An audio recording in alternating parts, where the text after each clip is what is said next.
Bonjour David.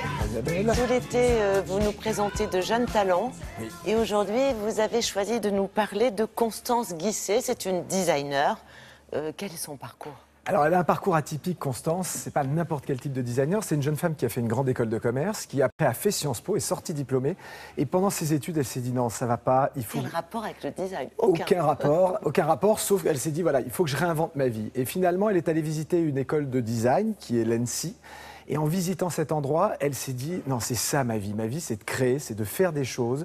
Et donc, je vais reprendre mes études. Donc, elle a repris ses études. En parallèle de ça, elle a travaillé dans des galeries d'art contemporain et chez les frères Bouroulet, qui sont des célèbres designers.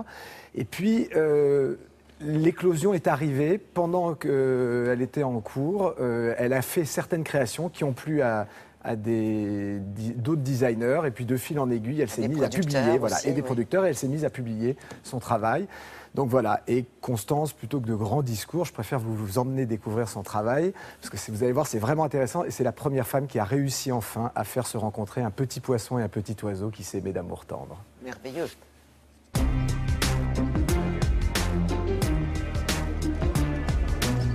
Bonjour Constance. Bonjour David. Merci de m'accueillir. Bienvenue. Vous me faites visiter votre studio de création ? Volontiers, allons-y.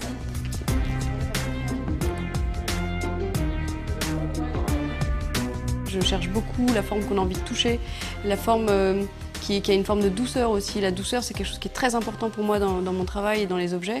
Je trouve que les objets qu'on utilise chaque jour sont souvent trop durs, trop tranchants. Il y a une forme de violence. Parfois, on pense qu'il faut montrer la technique pour être crédible. Et moi, je pense qu'au contraire, il faut avaler la technique pour être doux. On n'a pas besoin de ça, en fait. On n'a pas besoin d'objets qui ressemblent à des outils. On a besoin d'objets qui sont la continuité de notre corps et qui sont aussi la continuité de notre esprit. En fait, Vertigo, donc, je l'ai dessiné en 2005. Quand j'étais à l'école, c'était vraiment un de mes premiers projets. Je l'ai présenté, je crois, une fois à la Biennale de Saint-Étienne, et puis après, je l'ai présenté à quelques éditeurs qui n'étaient pas très sûrs. Et en fait, petit à petit, ça a bien marché. Et aujourd'hui, c'est vrai qu'elle connaît un certain succès, mais cet objet, quand même, a été refusé plusieurs fois avant de trouver son éditeur.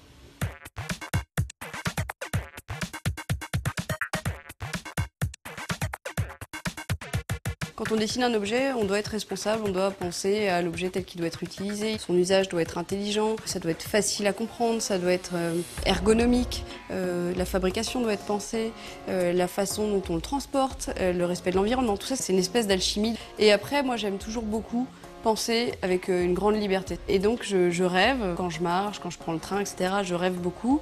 Et là tout à coup je vois une forme, une idée, une envie, et là tout à coup je me mets à dessiner en fait.